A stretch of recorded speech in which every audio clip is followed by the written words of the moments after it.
Pemirsa, 2 warga dilarikan ke rumah sakit saat kebakaran menghanguskan 5 rumah penduduk di permukiman padat Jalan Braga, Kota Bandung, Jumat sore. Setelah menghirup asap saat nekat menyelamatkan barang berharga.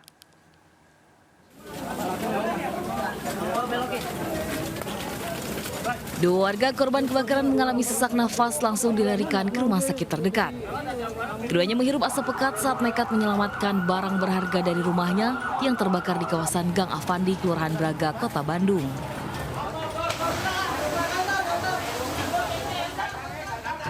Diduga akibat korsleting listrik, 5 rumah di kawasan tersebut ludes terbakar. Sulitnya akses menuju lokasi kebakaran membuat petugas sulit menjangkau titik api. Guyuran hujan lebat tak mampu memadamkan api yang tengah berkobar besar.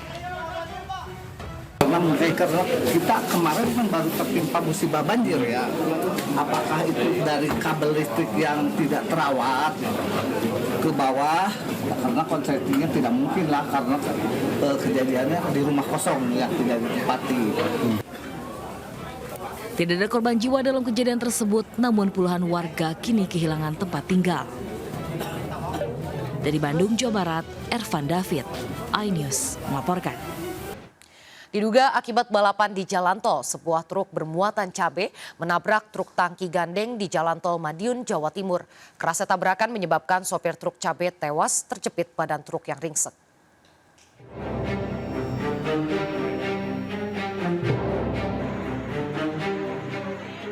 Kabin truk bermuatan cabai ini ringsek setelah menabrak truk tangki gandeng bermuatan pupuk cair di Jalan Tol Madiun kilometer 619 Saradan, Kabupaten Madiun.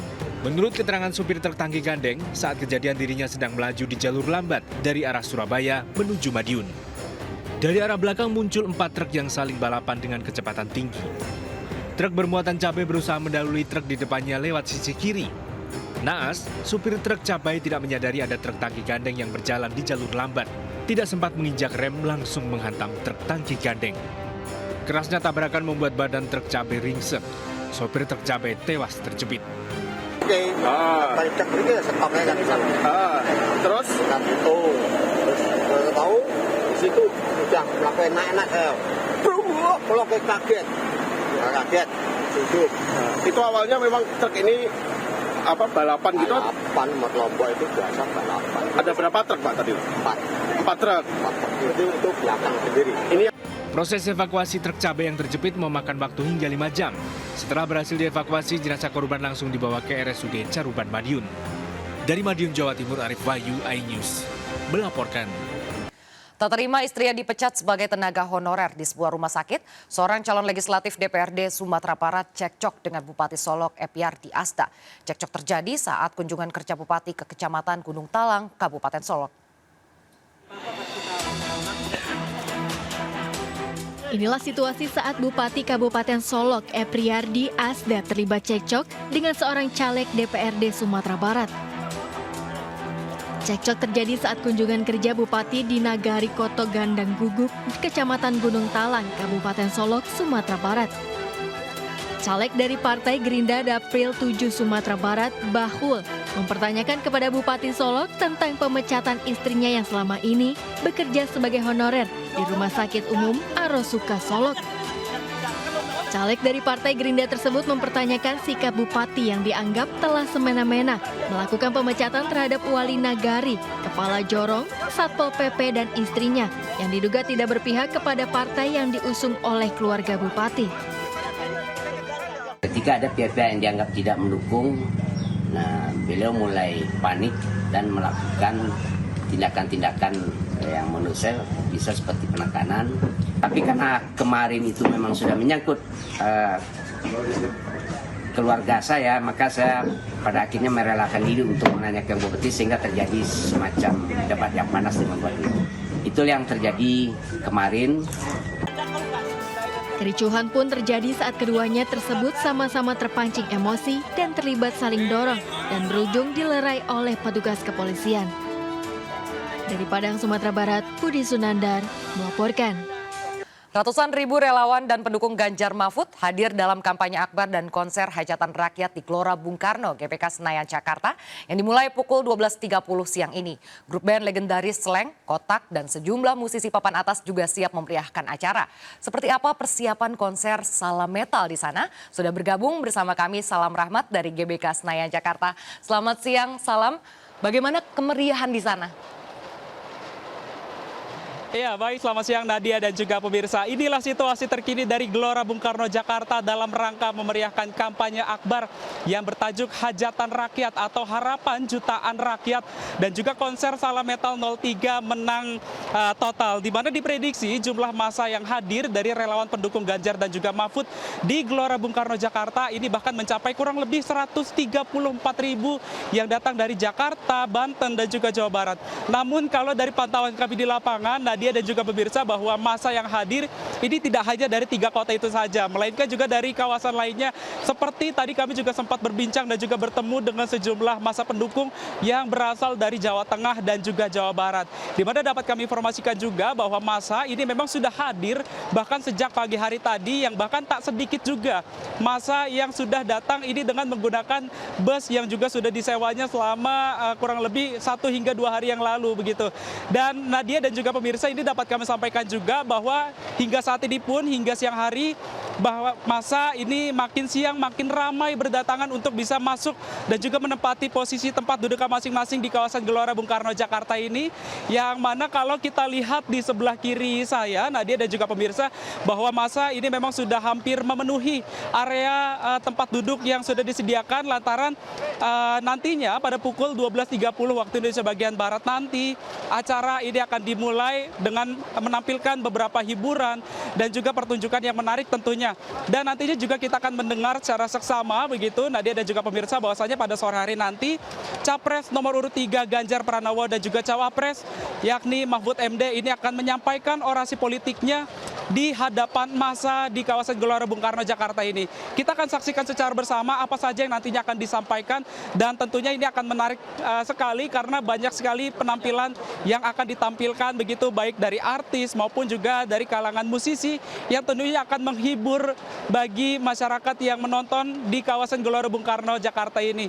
Dan dapat kami informasikan juga bahwa saja ini memang dari program kerja dari Capres dan juga Cawapres nomor urut 3 ini memang banyak sekali diminati oleh massa pendukung, terutama dengan program KTP Sakti tentunya, yang mana ini memang sangat diminati kembali dan juga diminati sekali begitu, lantaran ini bisa mensejahterakan masyarakat ke depannya jika nantinya Ganjar dan juga Mahfud ini terpilih menjadi presiden dan juga wakil presiden periode 2024 hingga 2029. Nadia.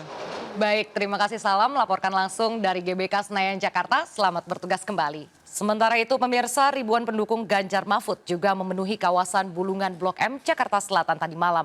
Acara bertajuk Hajatan Rakyat dihadiri 24 organisasi relawan dan masyarakat umum dan digelar untuk mendukung pemenangan Ganjar Mahfud. Ribuan warga, pendukung, dan relawan Ganjar Mahfud menghadiri acara Hajatan Rakyat di kawasan Bulungan Blok M, Jakarta Selatan Jumat malam. Acara dimeriahkan dengan aksi goyang flash mob dan juga beragam makanan rakyat yang bisa dijual di kawasan Bulungan. Ada sebanyak 24 organisasi relawan pendukung Ganjar yang menginisiasi dan mensukseskan acara ini dengan cara bergotong royong. Acara dukungan untuk Ganjar Mahfud ini juga dihadiri tim pemenangan nasional Ganjar Mahfud. Di antaranya Ketua TPN Arsyad Rashid, Andika Perkasa dan istri, mantan Wakapolri Gatot Edi, dan juga Prasetyo Edi sebagai Ketua TPD DKI Jakarta. Menurut Arsyad Rashid, pemenangan Ganjar Mahfud harus dilakukan secara gotong royong agar Indonesia mempunyai pemimpin hebat untuk 5 tahun ke depan. Acara ini juga layak disebut Hajatan Rakyat karena diinisiasi secara gotong royong oleh masyarakat. Terima kasih masih bersama kami. Pemirsa, heboh ledakan terjadi di sebuah rumah yang dijadikan tempat produksi petasan di Indramayu, Jawa Barat. Kencangnya ledakan membuat kaca rumah warga yang ada di sampingnya pecah.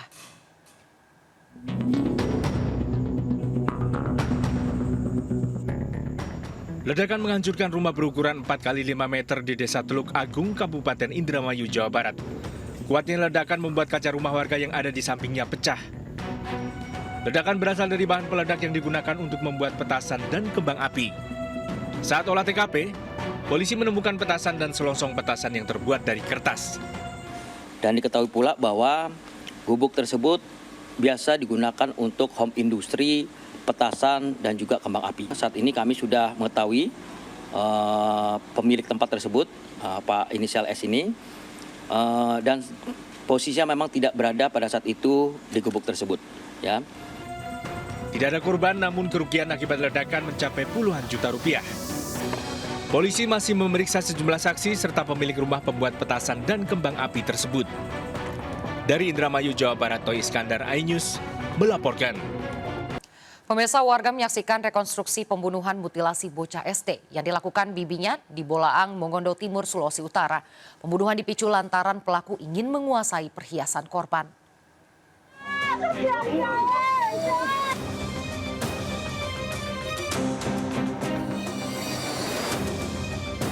Mati dia, hatinya kata keluar.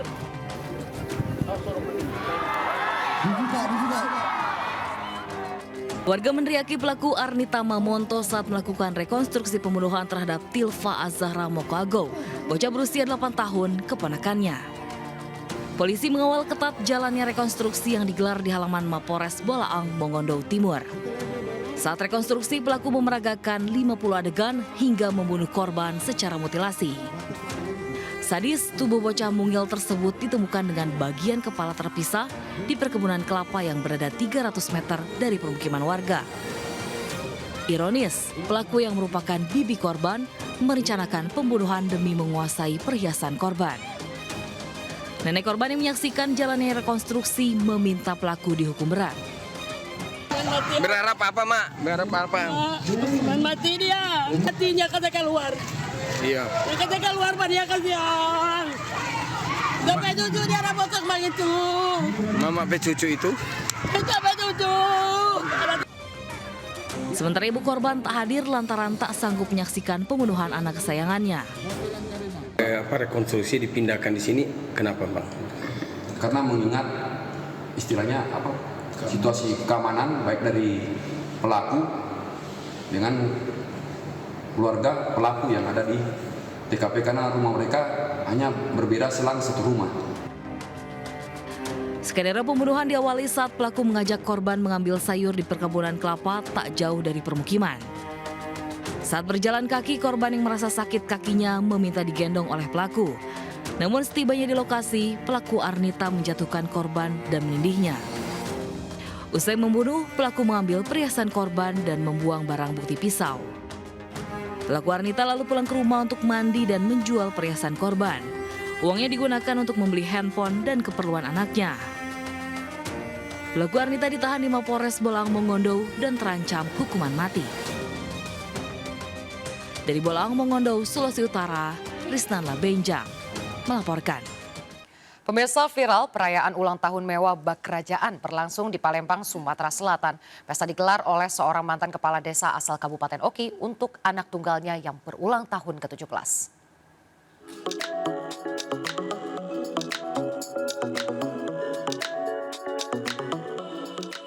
Nuansa warna merah dengan dekorasi yang super megah menghiasi sebuah perayaan ulang tahun ke-17 seorang remaja di Sultan Convention Center, Palembang, Sumatera Selatan.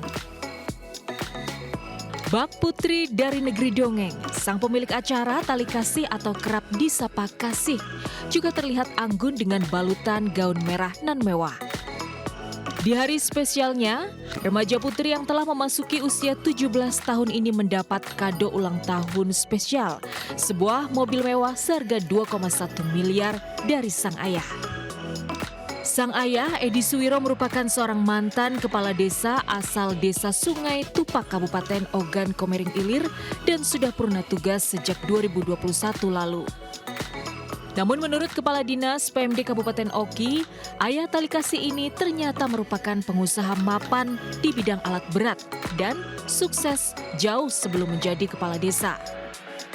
Kepala bidang kami sempat berkoordinasi dengan Kades Sungai Kutupak yang sekarang, bahwasanya Pak Nedi Kuswiran ini memang seorang yang memiliki bisnis dan memiliki perusahaan. Beliau memiliki PT dengan nama PT Tali Kasih. yang memang sudah lama bergerak sekitar 10-15 tahun yang lalu. Meski mampu menggelar pesta ulang tahun yang menghabiskan dana 3 miliar, Tali Kasih dan keluarganya enggan disebut sebagai Crazy Rich Palembang. Sang putri mengaku hanya bersyukur mimpinya menggelar ulang tahun bak kerajaan sudah terwujud. Dari Kabupaten Ogan Komering Ilir, Sumatera Selatan, Fitriadi melaporkan. Pemirsa, menyusul UI, UII, dan juga UGM, Forum Guru Besar dan Dosen di sejumlah perguruan tinggi di Indonesia turut menyampaikan petisi atas kemunduran demokrasi yang terjadi saat ini. Civitas Akademika serukan demokrasi yang jujur, adil, dan aman.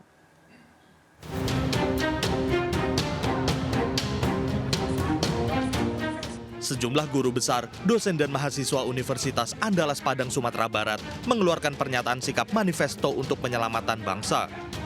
Pernyataan ini merupakan wujud keresahan perguruan tinggi atas bentuk praktek politik dinasti serta pelemahan institusi demokrasi yang sedang terjadi saat ini. Pernyataan tersebut juga sebagai wujud tanggung jawab moral institusi perguruan tinggi terhadap keselamatan bangsa. Kita punya sinyal yang sama, sinyal batin yang sama bahwa negara kita tidak dalam keadaan baik-baik saja. Sehingga itulah yang membuat kami sinyal batin antar para guru besar, para pendidik ini membuat kami turun ke jalan, memberi himbauan, menyatakan sikap keprihatinan. Mudah-mudahan apa yang kami sampaikan itu didengar oleh pemangku kekuasaan di negeri ini. Sementara itu, Civitas Akademika Universitas Padjadjaran juga menyatakan sikap mereka atas kemunduran demokrasi yang saat ini terjadi. Puluhan profesor yang tergabung dalam Forum Guru Besar dan Dosen Universitas Hasanuddin juga ikut menyampaikan petisi untuk Presiden Joko Widodo. Ada 4 poin penting yang disampaikan dalam petisi tersebut, diantaranya menjaga netralitas presiden dan semua pejabat negara, hingga menyerukan seluruh elemen bangsa agar bersama-sama mewujudkan demokrasi yang jujur, adil, dan aman. Tim Liputan iNews melaporkan. Pemirsa, jelang perayaan Imlek, kawasan Jalan Petak 9 Jakarta Barat diramaikan para penjual pernak-pernik Imlek. Nuansa merah dan emas memeriahkan suasana di kawasan ini. Berikut laporan reporter Disti Arifah dan kameramen Seto Pratomo. 3, 2, 1, yuk.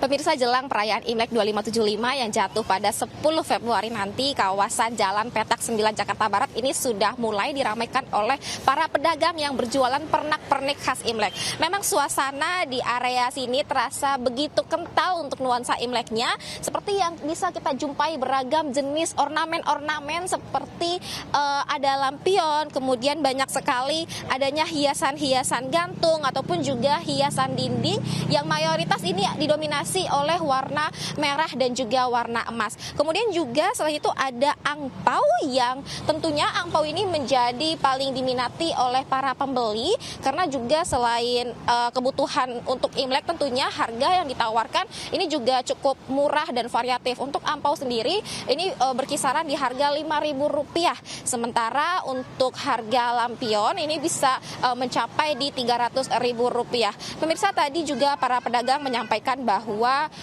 ornamen-ornamen ataupun pernak-pernik khas Imlek yang dijual di sini cukup lengkap dan variatif, sehingga ini juga menjadi alasan ramainya para pembeli yang datang. Dan selain itu juga para pembeli yang datang ini selain untuk membeli kebutuhan Imlek, mereka juga datang untuk menikmati suasana yang begitu kental dan juga meriah tentunya di area kawasan Jalan Petak 9 ini. Banyak sekali tadi para pembeli yang datang ini untuk berwisata ataupun juga bersuah foto menunjukkan suasana yang begitu meriah tentunya di kawasan ini. Dari Jakarta, Disti Arifah, Seto Pratomo, iNews melaporkan. Para calon anggota legislatif Partai Perindo kembali menggelar bakti sosial berupa bazar minyak goreng dengan harga murah di kawasan Bambu Apus, Kecamatan Cipayung, Jakarta Timur. Membantu warga mendapat sembako dengan harga terjangkau juga dilakukan para calon anggota legislatif Partai Perindo di Kota Bandung, Jawa Barat.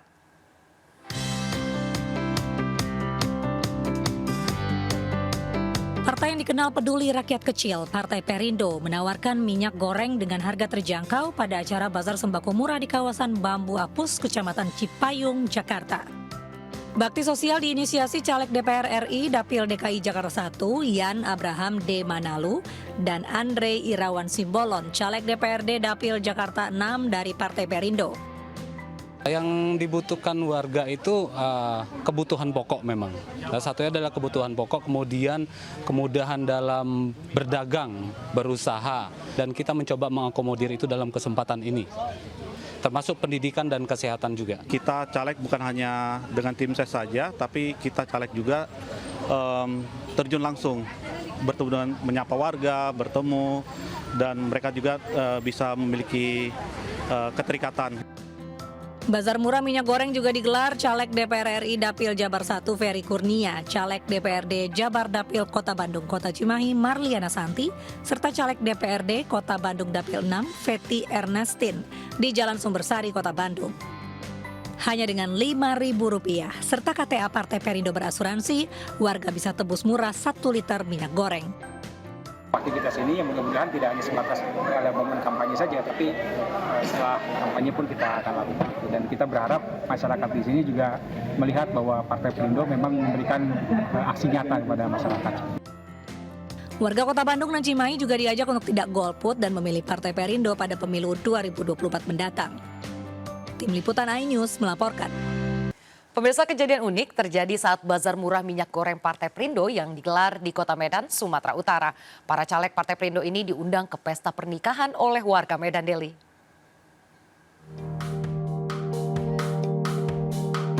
Warga Gang Perwira di Medan Deli, Kota Medan, Sumatera Utara mengundang para caleg Partai Perindo yang sedang mengadakan bazar murah minyak goreng ke pesta pernikahan anaknya. Para caleg yang hadir adalah Tengku Eri Nur Adi, caleg DPR RI Dapil Sumatera Utara 1, Rudi Zulham Hasibuan, caleg DPRD Sumut Dapil 1, dan Tengku Emrian Novandi, caleg DPRD Kota Medan Dapil 3. Karena kami tadi nggak bisa ikut berkumpul untuk simulasi, jadi mendadak sekalian membawa makan siang supaya memperkenalkan bahwa kami juga keluarga besar yang mendukung Pak Eri. Sementara itu, Partai Perindo juga menggelar bazar minyak goreng murah untuk warga di Gang Saudara, Kecamatan Medan Tembung, Kota Medan. Warga dapat menebus 1 liter minyak seharga Rp5.000 dengan KTA Partai Perindo berasuransi.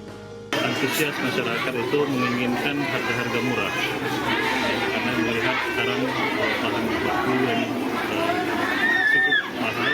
Saya melihat dukungan besar dari masyarakat ini luar biasa, dan kita yakin masyarakat tetap setia, tetap mendukung Partai Perindo untuk menang di pemilu 2024. Dalam kesempatan ini, para caleg Partai Perindo juga mengajak warga Medan Tembung untuk tidak golput dan menggunakan hak pilihnya pada pemilu 2024. Tim Liputan iNews melaporkan.